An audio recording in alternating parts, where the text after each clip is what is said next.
You're listening to an Anazao Ministries podcast. All right, everybody, it is finally that time.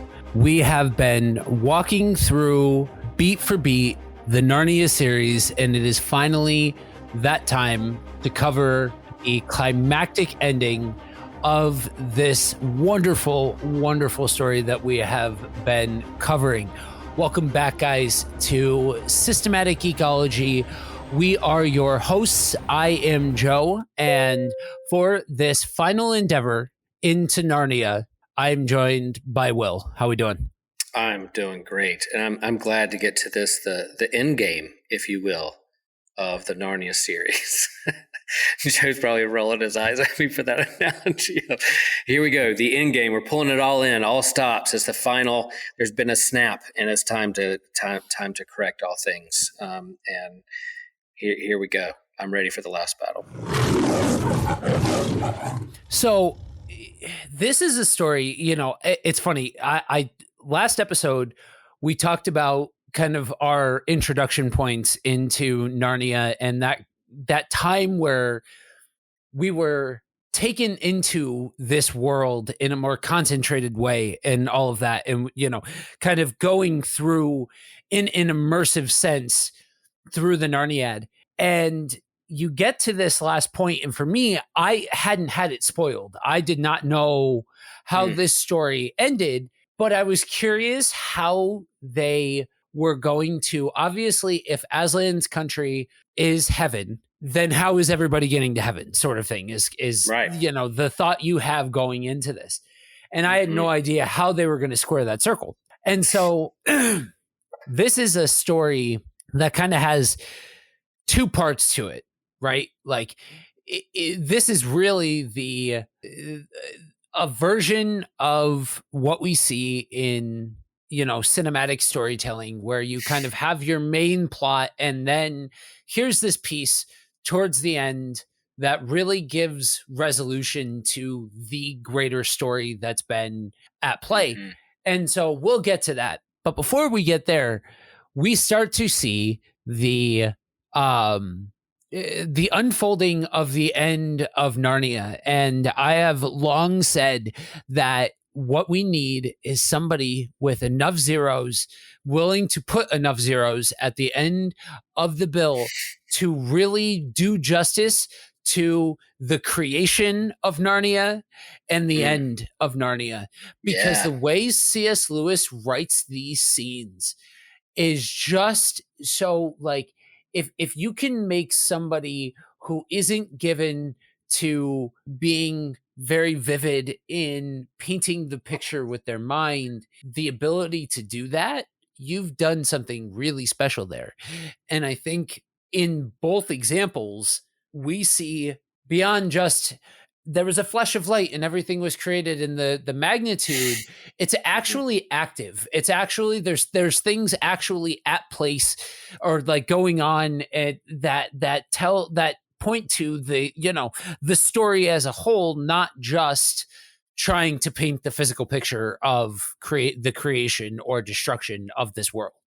Yeah. And man, you got me thinking, and a kind of light bulb went off. It's like, even in Genesis, there's chaotic waters and there's order being created, but then everything starts to build on top of one another. That's what I have a problem with like, the theory and scientific view of evolution, that one builds upon the other and affects the other, and things are set in motion, but they're all related and entangled and build upon one another. It's active. It's not stagnant. It's a living organism that's being brought and created into existence. And so with the beginning of Narnia, there's that kind of same action and animation that's coming about, and then the same, and with the final story, the last battle, the same thing is happening. They're all interconnected, and one decision that's being led, or an idea or germ of an idea, is leading to the ultimate destruction or down the road.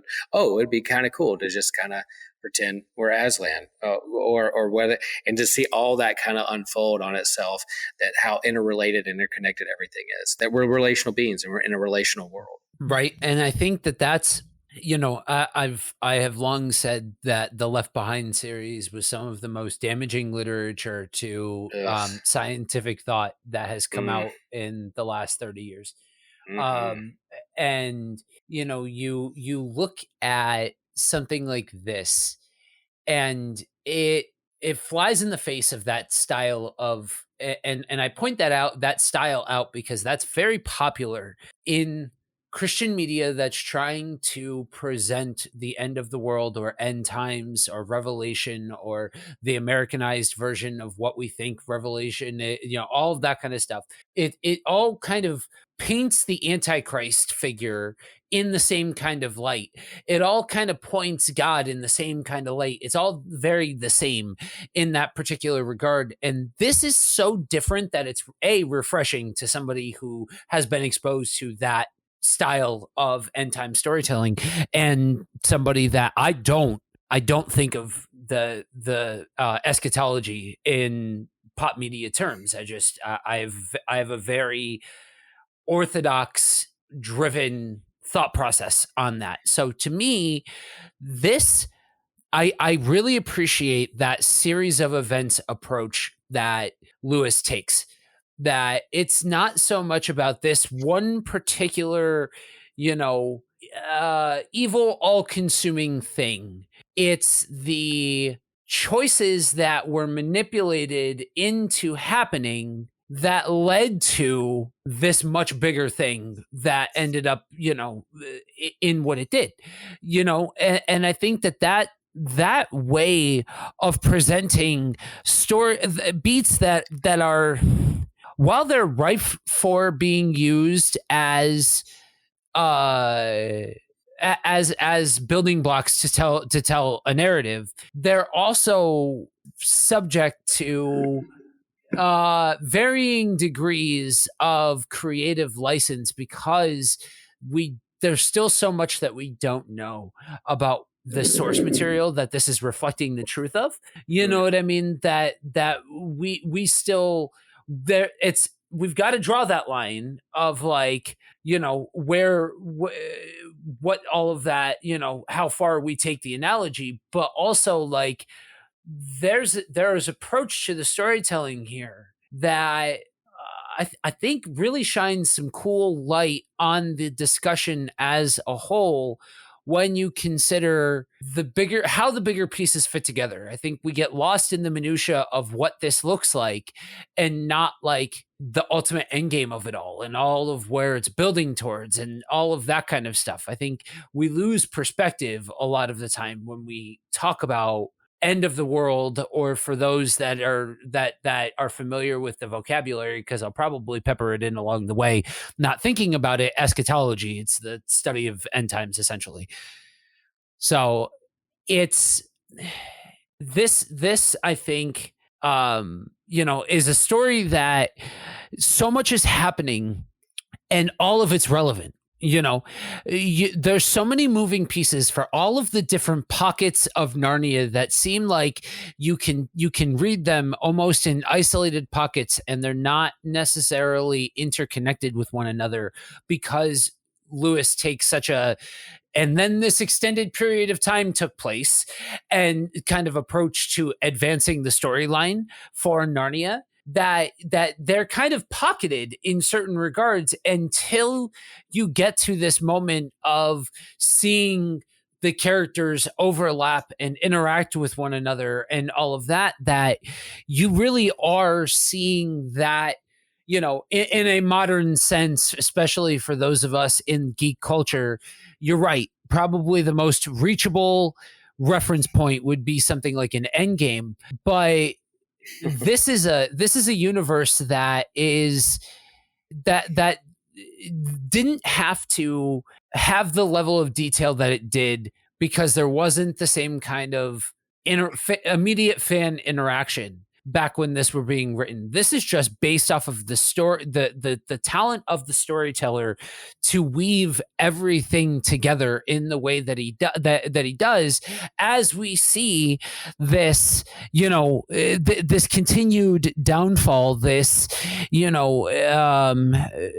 edging closer, especially as we see the reintroduction of Tash, and that more, we start to see the beast and these different beats unfold in a way that is building, it builds tension, it builds weight in as we move into the ultimate reconciliation of, Aslan getting involved and so on and so forth.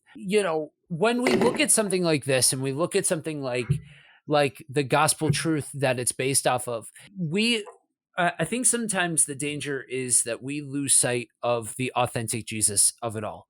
And I think that that's part of what breaks my heart the most about the way that we interact with Jesus in a multimedia sort of sense sometimes, that it has lent to this idea of building out a fabric version of the real thing, and that fabric version has a way of having ripple effects of hurting people and so on and so forth and so on. And I think with as we process even illustrations of the concept, allowing for the opportunities to take place to breathe a more weighted version of all of this really stands to be a beautiful, it's a beautiful impact. You know what I mean? Like, it initiates thought processes like that. And I think that's that approaching scripture in general with that is that those are the same muscles, it would seem like, you know what I mean? Yeah, and as you're talking about, eschatology, eschaton, yeah, is that Greek word that means the last, and so the last battle, the end, the eschaton. When we think about the end of the world, humans were enabled. The big questions around that humans have always asked is where do we come from, where are we going, where are we headed, and so origin stories, and then the final battle, the last days, whether it's Ragnarok or whether it's Book of Revelation or whatever, we've always been obsessed with how are things going to end, and what does the end look like. And so yeah, there's this build to a final battle, a final story and chapter. What was so beautiful with the last battle with C.S. Lewis is he's nuancing other religions, other cultures, other beliefs that then eventually point to a greater story. And we'll get to the final paragraph, the last things he says of the whole series. But there's no, in terms of numbering this book, it's number 7, and he wrote it last. And it's always, there's no prequel, there's no reordering. This is always all the other books kind of fall in different numbers and kind of legacy numbering, but this one's always been number 7. And the last one that he's not telling any more story after this. This is it. And what I like about this story is usually the other stories you have some people from the outside world being drawn into Narnia by some magical, fanciful way. But this one starts right off, boom, right in Narnia. And then people are pulled in later on in the book. So you start off with a donkey and an ape, and it's been a long time. And they're trying to figure out their place in Narnia, and that's where the story builds. It starts simply with just an ape and a donkey in Narnia, and then you build from there. And then you get the epic conclusion that then points to the greater truth, as you said, to where our story is headed, the human story, our universe, our faith, where that leads to. Right.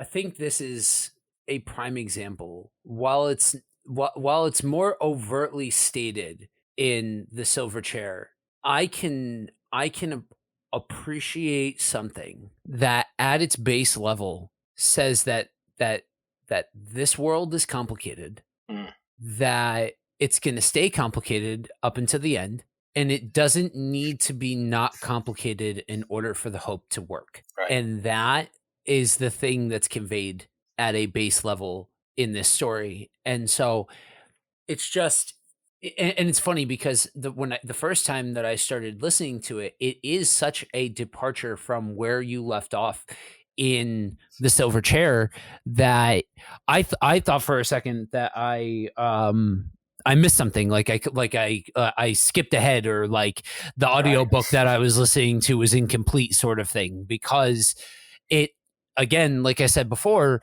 Lewis writes in a way that he's not afraid to say, and then this long stretch of time happened, and now we're on to this generation of people, but do Hmm. so in a way that allows for it, that it doesn't feel like a cop out or like filler or artificially inflating the scale and scope of the world. It shares the same kind of technique with something like Star Wars, that in the original three, um, uh, regardless of anything, of any other misgivings, I would say that only the original three were really able to make you feel like the world that they were building, this was happening in one specific spot in a gigantic world, and there was, galaxy, and there were parts that were uncharted, and this is just the goings on of this section, and it made it feel like the presentation of the overall was really grand in scale.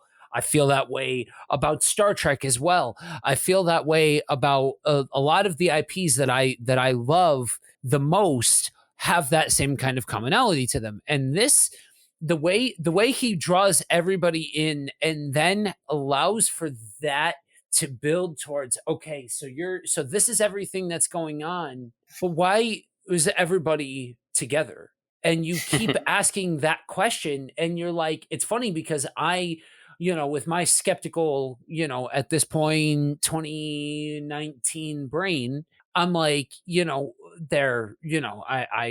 do you get everybody in one place at one time? Well, spoilers, if if the illustration is that Narnia is heaven, well, that would imply that they are all in fact unalived all at one time. Just kill off everybody except for one. All right. You know what I mean? Choices were made, but in that kind of scenario, to see and be present for the end of the Narnian age, and you see and the son of Adam being present for the other side of the coin, as a son of Adam was present for the creation of Narnia, that just the full circle way, I'm not sure you get there any other way. I'm not, you Right. know what I mean? Like, yeah, it's easy to armchair quarterback, and we've seen it the way that we see it, but like, that's especially as you see the chapter close of Narnia, and they go to Aslan's country, and they go to that, like, where everything is truly real and all of that. And yeah, that's the gimmick, but also, again, unafraid to tell a very human story. We have included in that the story of Susan. Yeah, yeah, that's interesting. That in there is like there are some C.S. Lewis knows that, or in terms of his own relationships and his own story of coming to faith and or disbelief and times of doubt, that there are those who believe and don't, and those who will be a part of the story, or at the end will say, I don't want to be a part of that story. And I think his ideas of hell is that of like the doors are locked from the inside. That it's not God shutting you in and punishing, but God saying, I'm inviting you to be a part of this thing, but I'm not going to force you. If you slam the door in my face and say, I don't want any part of that, then God says, your will be done. And so that's kind of that aspect of what's going on with Susan there in the midst of the family. And so, yeah, it takes a little darker turn there at the end. You're like, oh no.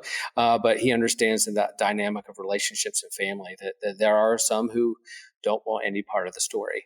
And that's always been the case, and it always will be. Right. And I am a stickler for, or not a stickler, I'm a softie for shared continuity and all of those kinds of things. Like, I really do love the calls, the callbacks and the references and the crossovers and all of that kind of stuff. It's that same thing that any comic book fan really enjoys about comic book storytelling. Every once in a while, you get a good book of just somebody who's standalone, but most of these stories are part of a bigger universe, and where you see characters interact with one another, and what one does to one affects somebody else, and all of those kinds of things. And with this, calling in everybody together and understanding that in the same kind of way, we are all called together, hobbling together to try and lift each other up enough to be able to string together, enough to follow Jesus. You know what I mean? To follow him, and to help each other do that, and all along the way, stumbling and falling, and all of that kind of stuff. You understand, like, to understand the idea that whether you are the saint being told, well done, good and faithful servant, as you finish your race, or you are the person who is willfully unrepentant the whole time, you will find success in the here beyond. And that's one way that Lewis puts it, of the residents of hell are successful rebels to the end. Mm. And I have to be I have to be inclined to agree with that mode of thinking, because I take that free will option pretty far down the field. And Yeah. that's why love is so important, because we all have free will to choose or reject God. And if we understand that God's intention, God's will is that no man shall perish, right? That's that idea. That's why, everything is laid out the way that it is in the commandments that we have, and all of those kinds of things. That's where it all is building from. And when we understand that, and you couple that with this idea of active participation, and then the gift of, and you see all of those pieces come, be in place. If you know the parameters of truth, and you know the rules of engagement, consuming something like this draws out some pretty interesting things, because you do ask questions of, okay, so what does the end actually look like? Is this literal? Is that, and whatever, ask questions. I'm cool. Like that part of it, that part of it's fine. It's when any of these pre, post, mid, this, that, the other, like that part of it is the bridge too far. Like, yes, let's rejoice in the fact that in the here and now we have the kingdom that has come, and then in the not here and not now we have the kingdom that has not yet come, and there's beauty to be had in this, all of that kind of stuff. Great, wonderful. It's trying to get so obsessed with how we get from point. If we stop worrying about that part of it, then suddenly what you have here is a really interesting take on it, because you see it's more of that gradual progression. It's not just, evil generic bad guy number 5 comes to power and suddenly everybody's screwed and it's all bad, and then suddenly you've got the returning hero. Like, no, there's more character beats than that. The characters here are come off the screen a little bit more, come off the page a little bit more. You know what I mean? Yeah. And I'll share, I'll show my hand a little bit. Like I definitely lean into the part of scripture that, where it says, as in Adam all die, in Christ all live. So my hope is like that there's universal salvation. There's that even hell's annihilated at the end. But I also understand that there's the dynamic of mystery in scripture, that there are those who reject. So my hope is like, there's that. Just like the passage, work out your salvation with fear and trembling. And yet it is God who is at work in you. Well, what is it? Do I need to work hard, or is God at work in me? And it's both. It's like, okay. So I to wrestle with that nuance of mystery. Yeah. And it's there, and they occupy the same room, and how they do that, I'm not quite sure. Even within particle physics and science, they'll say like, man, there's two things that seem complete opposite but are yet true. So I think that, and what C.S. Lewis is doing, you have to remember that he's not a modern day American writing a story about Revelation. He's a British veteran of the World War, who's writing and studying Scripture and writes a story for children about how in the end Aslan wins and love wins and how we're brought into that. So yeah, I think again these stories are in his books are lifting up and trying to get to the theological nuance of where our faith is heading and why and how we live our lives and practice our faith matters along the way. And that makes a difference. That eternity doesn't begin when we die; it begins now. So heaven and hell begins now, and we grow towards that reality here and now. That's why our actions matter now. It's just not one day whether you're going to heaven or hell or not. It's like let's start that now, and that's of course it takes the lead from Jesus himself. It said the kingdom of God is at hand now. So where that leads. And so this story. With all its characters and where Narnia is in its history and time is pointing to the bigger questions and holding up the mirror of what we wrestle with and what we think about where we're headed and what is playing out in our world and who we're listening to and who we're deceiving and what we're chasing after in terms of attention or power or money, those things, what's really important or not. Which again, I've said it before, this COVID tide has been very apocalyptic, not in the sense that there's robots or aliens or the Antichrist running around. It's revealed to us, help show to us, reveal to us what we truly care about and what we long for. And I think we need to pay attention to that. And what I love about these Narnia stories is they highlight and lift up through a different lens. They help us see through a different lens deeper truths that are there in a fantasy way. So it's in a way it's disarming. I'm not reading the book of Revelation in a sense of trying to unsolve the mystery and code of the eschaton. It's a book that disarms me and helps me lean into the fantasy of it all, but also confront the questions that are before me. Yeah.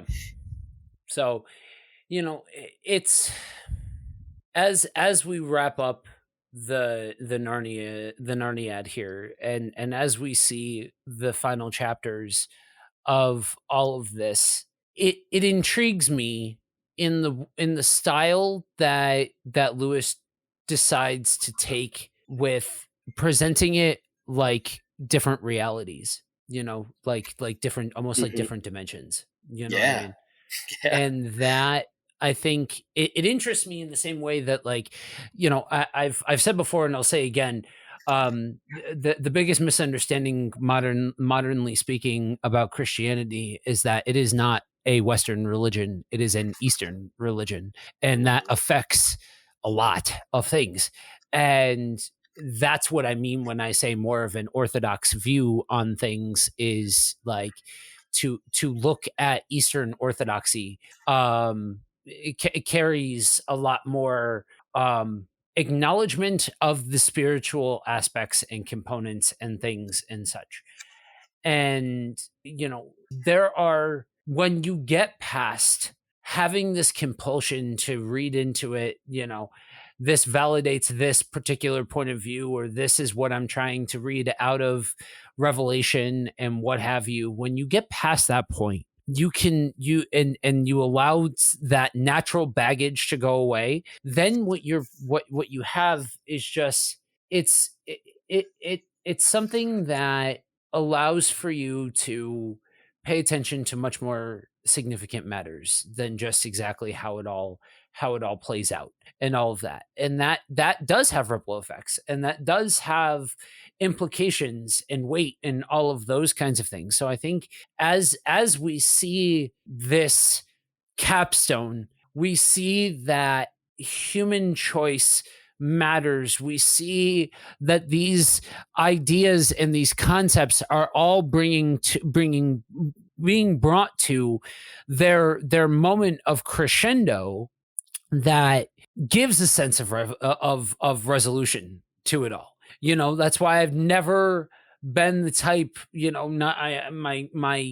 exposure time to the Narniad is in comparison a lot shorter. But in the time that I have been a fan of Narnia, I have very openly stated, like, no, sometimes we need to let the universe be what it is, and don't add sequels or prequels or additional works or any of the stuff. Let the world be what it is, because that's what it is. You know what I mean? Mm-hmm. Mm-hmm.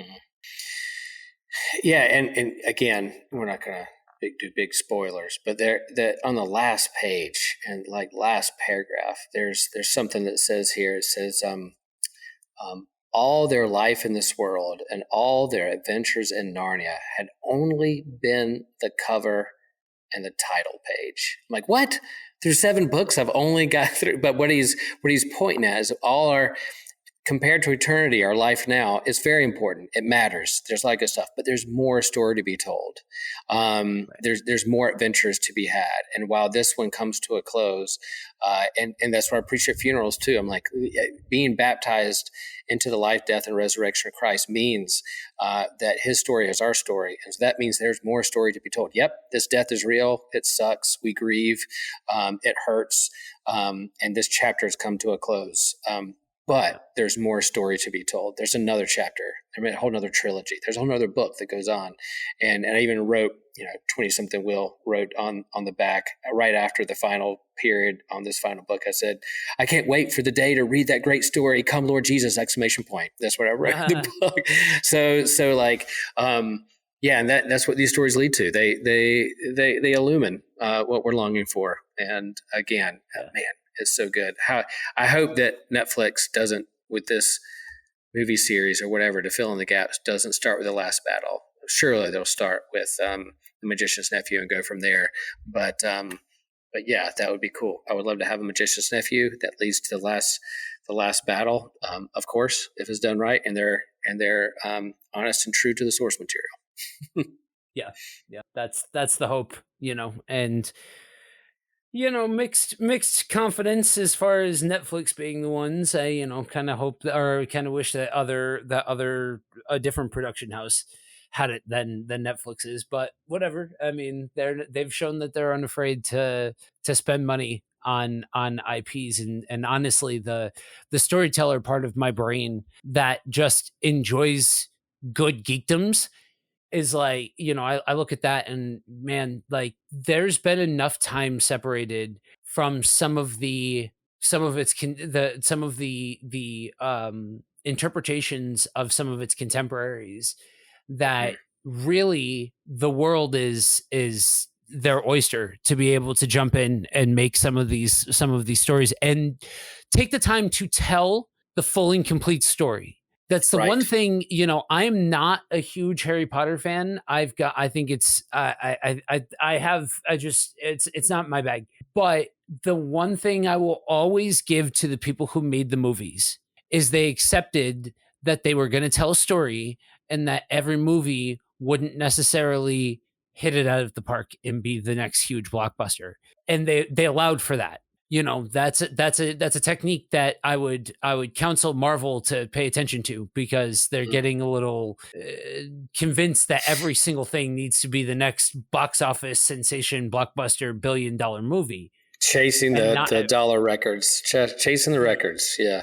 Yeah. And so, if that's my hope is that they take that same, they take that approach that says, okay, we're just going to hammer these out. We're going to block off this period of years to tell the full and complete narrative. And we're going to hammer each one of these things out in a way that allows for you to grow with the same actors along the way, Yeah. And as you said, Netflix did a good job with Sandman. I haven't seen it yet, but you have. But they did. Supposedly, they're saying they did a great job with the source material there. So maybe that can cross over to Narnia. And I don't want to derail Last Battle just a little bit, or at all. But I am curious, Joe. I'm going to press you. Out of all 7 books, what is your favorite book? Which one of the stories you're like, that's the one? They're all great. You love them all. One continuous story, beginning to end. But if you had to choose one book to take with you to an island where you're by yourself and you only have one book, which one would you take? So going into this, I would have answered Prince Caspian. Mm, Now I would say the Silver Chair. I think nice. that since going through and refreshing myself again and all of that, especially how I've grown as a Christian, as somebody in ministry, as like with what I believe and what my focus is and what my voice is and all of this, and how do I fit it into the tapestry of people that have calling to get involved and to be boots on the ground and all of that kind of stuff.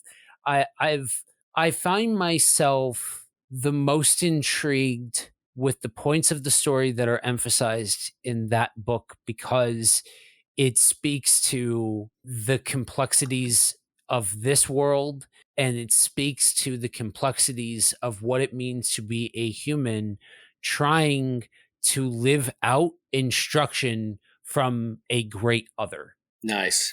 Yeah, I think for me, I don't know, something about the Voyage of the Dawn Treader. Even when I reread the books or read through the series, that one just always stuck with me. But yeah, as I read through this, I do love Silver Chair, and maybe it's that kind of nostalgia of that's the book that my mom pulled off the shelf of the church library, and that cover got me. But I love the last part. I love all of them. They all have their gifts. But yeah. Voyage of Dawn Treader, I'm with you. The Silver Chair. There's something about that one that's really cool.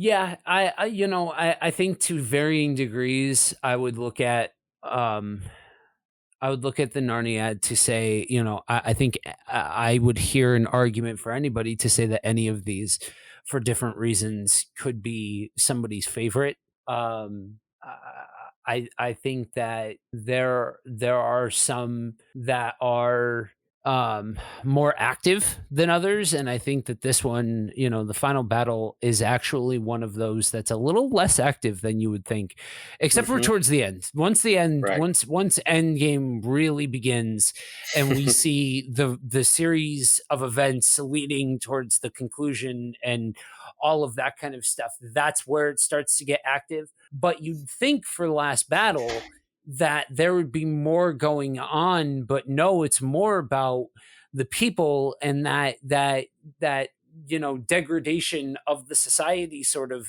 thing than like, this is where all of the action is taking place because this is the end of the story sort of thing. Yeah. Good stuff. So as we wrap this up for a close, let the people know what you have been geeking out on, what recommendations you've got. Yeah, let's see. What I'm geeking out on, I'll share. Tomorrow, as we're recording, is my 50th birthday. So I'm turning the big 50. So I'm geeking out on reflecting on past decades of my life and how each decade had its own, growth and learning and stumbles and mistakes and redemption along the way. And I'm thinking about this next chapter of my life, this next 50 years, hopefully, and what that takes and just geeking out on life, man, geeking out on life and relationships. And, I am super stoked and excited for all the shows and the comics and the stories that are coming up around the corner this fall. With this weekend coming up, we have Rings of Power, the debut on my birthday, and I'm excited to see what's going to happen with all that. And I'm going to take my lead from TJ and keep my expectations in check and just have fun with it. But yeah, it's a new day. I get another 0 at the end of my age, and so let's rock this next decade. There you go. I have been geeking out on Sandman. I mentioned this in the Silver Chair episode, but Neil Gaiman is one of those storytellers that changed the game in a lot of regards and really has a way of building out a universe that is something special. And so and I think that Netflix's attempt at it was dynamite, and I think that is a really good companion piece for anybody who's into Neil Gaiman. So I would definitely suggest that. And so that is a wrap on this wonderful journey through the Narniad.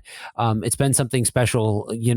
I've sat across from several different people along the way, but this has been a lot of fun to go back through and to recap such a special story that has so much significance on literature as a whole, and I think serves as something really cool to be able to show people that maybe have some questions about some things or are looking for something that's that's off from truth, but truth based and that kind of thing. I think that this fills a very specific spot in the annals of what is classic literature. And if you find yourself looking for even more C.S. Lewis related content, more stuff on the Narniad, you can check out our variety of different bonuses and special things over at patreon.com/systematic geekology. We've got movie reviews. We've got all sorts of bonuses over there that you can check out. And if you would like to learn more about us, the hosts, you can head on over to systematicgeekology.org. Head on over to the host tab. You can learn more about the variety of projects that we're involved in there. And remember that we are all a chosen people, a geekdom of priests.